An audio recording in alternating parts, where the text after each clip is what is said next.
마태복음 13장. 그날 예수님은 집에서 나와 바닷가에 가서 앉으셨다. 너무 많은 군중이 모여들므로 예수님은 배에 올라 앉으시고 그들은 물가에 서 있었다. 그때 예수님은 여러 가지 비유를 들어 그들에게 많은 것을 말씀하셨다. 한 농부가 들에 나가 씨를 뿌렸다.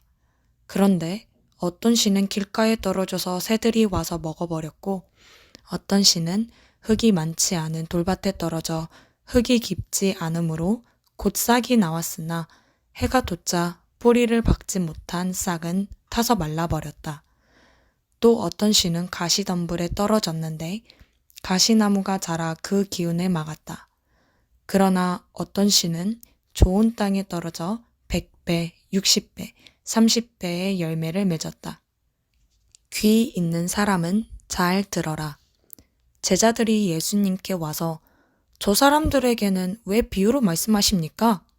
하고 묻자 예수님은 이렇게 대답하셨다. 너희에게는 하늘나라의 비밀을 아는 것이 허락되었으나 저 사람들에게는 허락되지 않았다. 있는 사람에게는 더 주어 넘치게 하고 없는 사람은 가진 것까지도 빼앗길 것이다. 저들은 보아도 알지 못하고 들어도 깨닫지 못하므로 나는 저들에게 비유로 말한다. 그래서 다음과 같은 이사야의 예언은 저들에게 꼭 들어맞는 말이다. 너희는 계속 들어도 깨닫지 못하고 계속 보아도 알지 못한다. 이 백성은 마음이 둔해졌고 귀는 먹었으며 눈까지 멀었다. 그렇지 않으면 그들이 눈으로 보고 귀로 듣고 마음으로 깨달아 돌아와서 나에게 고침을 받을지도 모른다. 그러나 너희는 눈으로 보고 귀로 들을 수 있으니 행복하다. 내가 분명히 말한다. 많은 예언자들과 의로운 사람들이 너희가 보는 것을 보고 싶어 했으나 보지 못하였고 너희가 듣고 싶은 것을 듣고 싶어 했으나 듣지 못하였다. 너희는 씨 뿌리는 사람에 대한 비유의 뜻을 들어보아라. 누구든지 하늘나라의 말씀을 듣고도 깨닫지 못하면 사탄이 와서 그 마음에 뿌려진 것을 빼앗아 가버린다. 이런 사람은 길가에 떨어진 씨와 같은 사람이다. 그리고 돌밭에 떨어진 씨는 말씀을 들을 때 기뻐하며 즉시 받아들이지만 그것을 마음속 깊이 간직하지 못하고 잠시 견디다가 그 말씀 때문에 고통이나 핍박이 오면 곧 넘어지는 사람이다. 또 가시덤불 속에 떨어진 씨는 말씀은 듣지만 이 세상 걱정과 재물에 대한 유혹 때문에 말씀대로 생활하지 못하는 사람을 말한다. 그러나 좋은 땅에 뿌려진 씨는 말씀을 듣고 깨닫는 사람을 가리킨다. 그런 사람은 100배, 60배 또는 30배의 열매를 맺는다. 예수님은 또 다른 비유를 들어 그들에게 말씀하셨다. 하늘나라는 자기 밭에 좋은 씨앗을 뿌린 사람에 비할 수 있다. 사람들이 다 잠들었을 때 원수가 와서 밀밭에 독보리를 덧뿌리고 갔다. 밀이 싹 터서 자랄 때 독보리도 함께 자라는 것을 보고 종들이 주인에게 와서 주인님, 밭에 좋은 씨앗을 뿌리지 않았습니까? 그런데 독보리가 어디서 생겨났습니까? 하고 물었다. 그러자 주인은 원수가 이런 짓을 했구나 하고 대답하였다. 종들이 그러면 우리가 가서 독보리를 뽑아버릴까요? 하고 다시 묻자 주인은 이렇게 말하였다. 아니다. 독보리를 뽑다가 밀까지 뽑을까 걱정된다. 추수 때까지 둘 다 함께 자라도록 그냥 두어라. 추수 때에 내가 추수꾼들에게 먼저 독보리를 뽑아 단으로 묶어서 불태워버리고 밀은 내 곳간에 모아들이게 하겠다. 예수님은 또 다른 비유로 그들에게 말씀하셨다. 하늘나라는 어떤 사람이 자기 밭에 갖다 심은 겨자씨 한 알과 같다. 그것은 씨앗 중에 가장 작은 것이지만 모든 채소보다 더 크게 자라나 나무처럼 되어서 새들이 날아와 그 가지에 깃들인다. 예수님은 또 다른 비유를 말씀하셨다. 하늘나라는 어떤 여자가 한 포대의 밀가루에 섞어 전부 부풀게 한 누룩과 같다. 예수님은 군중에게 이 모든 것을 비유로만 말씀하시고 비유가 아니면 아무것도 말씀하지 않으셨다. 이것은 다음과 같은 예언자의 예언을 이루기 위해서였다. 내가 비유를 들어 세상이 창조될 때부터 감추어진 것을 말하겠다. 그 후 예수님은 군중과 헤어져 집에 들어가 있을 때 제자들이 와서 밭의 독보리 비유를 자세히 설명해 주십시오 하였다. 그래서 예수님은 그들에게 이렇게 대답하셨다. 좋은 씨를 뿌리는 농부는 나 그리스도이며 밭은 세상이다. 그리고 좋은 씨앗은 하늘나라에 속한 사람들이고 독보리는 악한 자에게 속한 사람들이다. 독보리를 뿌린 원수는 마귀이며 추수 때는 세상 끝날이고 추수꾼은 천사들이다. 그러므로 독보리를 뽑아 불에 태우듯 세상 끝날에도 그렇게 할 것이다. 내가 천사들을 보내겠다. 그들은 죄 짓게 하는 모든 사람과 악을 행하는 사람들을 내 나라에서 모두 추려내어 불구덩이에 던져 넣을 것이다. 그러면 그 사람들이 거기서 통곡하며 이를 갈 것이다. 그때 의로운 사람들은 아버지의 나라에서 해같이 빛날 것이다. 귀 있는 사람은 잘 들어라. 하늘나라는 밭에 숨겨진 보물과 같다. 사람이 그것을 발견하면 다시 감추어 두고 기뻐하며 돌아가 가진 것을 다 팔아서 그 밭을 샀다. 또 하늘나라는 아름다운 진주를 구하는 장사꾼과 같다. 그가 아주 값진 진주 하나를 발견하고 가서 가진 것을 모두 팔아 그 진주를 샀다. 또 하늘나라는 바다에 던져 여러 종류의 물고기를 모으는 그물과 같다. 그물에 고기가 가득 차면 물가로 끌어내어 앉아서 좋은 것은 골라 그릇에 담고 나쁜 것은 버린다. 세상 끝날에도 이렇게 할 것이다. 천사들이 와서 의로운 사람들 가운데서 악한 사람들을 가려내어 불 구덩이에 던져 넣을 것이다.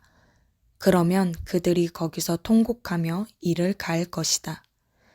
말씀을 마치시고 예수님이 그들에게 이 모든 것을 이제 알겠느냐 하고 물으시자 제자들은 예, 알겠습니다 하고 대답하였다. 그러자 예수님은 그들에게 그러므로 하늘나라의 가르침을 받은 율법학자는 마치 자기 곳간에서 새 것과 낡은 것을 꺼내는 집 주인과 같다 라고 하셨다. 예수님은 이 비유들을 다 말씀하시고 나서 그곳을 떠나 고향으로 가서 회당에서 가르치셨다. 사람들이 듣고 놀라 이 사람의 이런 지혜와 기적을 행하는 능력이 어디서 났느냐? 이 사람은 목수의 아들이 아니냐? 그의 어머니는 마리아이고 야고보와 요셉과 시몬과 유다는 그의 동생들이다. 그리고 그의 누이 동생들도 모두 우리와 함께 있지 않느냐? 그렇다면 이 사람은 이 모든 것을 어디서 얻었느냐? 하면서 예수님을 배척하였다. 그러나 예수님은 그들에게 예언자는 자기 고향과 집에서만 존경을 받지 못한다 하시고 그들이 믿지 않으므로 거기서는 기적을 많이 베풀지 않으셨다. 마태복음 14장. 그때 그 지방을 다스리던 헤롯 왕이 예수님의 소문을 듣고 신하들에게 말하였다. 그는 세례 요한이 분명하다. 그가 죽었다가 다시 살아났기 때문에 기적을 행하는 그런 능력을 소유하게 되었다. 헤롯이 전에 동생 빌립의 아내 헤로디아의 일로 요한을 잡아 가둔 일이 있었다. 그것은 요한이 헤롯에게 당신은 그 여자와 결혼한 것은 잘못입니다 하고 말했기 때문이었다. 헤롯은 요한을 죽이고 싶었으나 많은 사람들이 요한을 예언자로 여기고 있었으므로 그들을 두려워하였다. 마침 헤롯의 생일에 헤로디아의 딸이 손님들 앞에서 춤을 추어 헤롯을 기쁘게 하였다.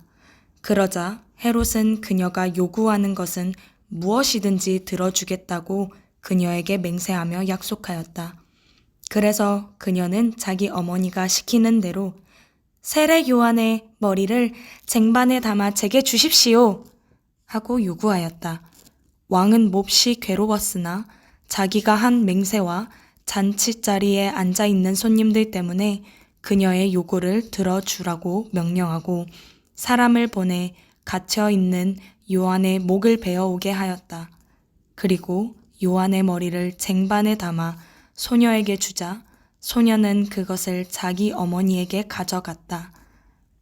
요한의 제자들이 와서 시체를 가져다가 장사하고 예수님께 가서 이 일을 알렸다. 예수님은 이 말을 들으시고 혼자 배를 타고 조용한 곳으로 가셨다. 그러자 많은 사람들이 그 소문을 듣고 여러 마을에서 나와 걸어서 예수님을 따라갔다. 배에서 내린 예수님은 많은 군중을 보시고 불쌍히 여겨 병자들을 고쳐주셨다. 저녁 때가 되자 제자들이 예수님께 와서 말하였다. 이 곳은 벌판인데다가 날도 이미 저물었습니다. 사람들을 마을로 보내 각자 음식을 사 먹게 하십시오. 갈 것 없다. 너희가 저들에게 먹을 것을 주어라. 우리가 지금 가진 것이라고는 빵 5개와 물고기 2마리뿐입니다. 그것을 이리 가져오너라. 그러고서 예수님은 군중들을 풀밭에 앉히시고 빵 5개와 물고기 2마리를 받아들고 하늘을 우러러 감사 기도를 드리신 다음 떼어서 제자들에게 주셨다. 그래서 제자들은 그것을 군중들에게 나누어 주었다. 그들은 모두 실컷 먹고 남은 조각을 12광줄이나 거뒀으며 먹은 사람은 여자와 아이들 외에 남자만 약 5,000명이었다. 예수님은 군중들을 돌려보내시는 동안 제자들이 서둘러 배를 타고 자기보다 먼저 건너편으로 가게 하셨다. 군중을 다 보내신 후에 예수님은 기도하시려고 혼자 산에 올라가셔서 날이 저물었는데도 그곳에 홀로 계셨다. 그러나 배는 이미 육지를 떠나 상당히 멀리까지 갔는데 바람이 휘몰아치므로 파도에 시달리고 있었다. 새벽 4시쯤 되어 예수님이 바다 위로 걸어서 제자들에게 오셨다. 제자들은 예수님이 바다 위로 걸어오시는 것을 보고 무서워하며 유령이다! 하고 소리쳤다. 그러자 예수님은 즉시 나다. 무서워하지 말고 안심하여라. 하고 말씀하셨다. 그때 베드로가 예수님께 주님, 주님이시거든 저를 물 위로 걸어오라고 하십시오. 하였다. 예수님이 오너라 하시자 베드로가 배에서 내려 물 위로 걸어서 예수님을 향해 갔다. 그러나 그가 파도를 보고 무서워하다가 물에 빠져 들어가자 주님, 살려주십시오! 하고 소리쳤다. 예수님이 즉시 손을 내밀어 그를 붙잡으시며 믿음이 적은 사람아, 왜 의심하느냐? 하시고 배에 함께 오르시자 바람이 멎었다. 그때 배에 있던 제자들이 예수님께 절하며 주님은 참으로 하나님의 아들이십니다. 하였다. 그들은 바다를 건너 게네사렛 지방에 이르렀다. 그러자 그곳 사람들이 예수님을 알아보고 주변 지역에 다 연락하여 모든 병자들을 예수님께 데려왔다. 사람들은 예수님의 옷자락이라도 만지게 해달라고 간청하였으며 옷자락을 만진 사람은 모두 나았다.